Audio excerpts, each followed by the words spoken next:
Nagugutom ka na ba? Pero tinatamad kang lumabas. May Lucky Me beef noodles ka naman dyan. May itlog at may natitira pang calamares. Kaya ito na lang ang lutuin natin. Tara, magpakulo na tayo ng tubig. Pagkakulo ng tubig mga ka-precious, ilagay agad yung calamares at hayaan ito kumulo hanggang sa lumambot. Pagkalagay ng calamares, edi ilagay mo na din yung Lucky Me beef noodles para naman maluto agad at makakain na tayo. Ito na nga lang naisipan kong lutuin mga ka-precious, lalong-lalo na gabi na tayo nakaramdam ng gutom. Kaya ayan, solved na tayo dyan mga ka-precious.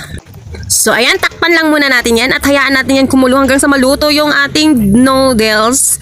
And then, pag ganyan na yung itsura mga ka-precious, ilagay mo na yung mga seasoning niya para naman matapos na tayo. Pagkalagay nga ng seasoning mga ka-precious, ayan, pwede na natin ito i-serve. Solved na tayo dito at sigurado naman busog na tayo dito mga ka-precious. Pero, magbatik muna tayo ng isang itlog at ihalo muna natin dito bago natin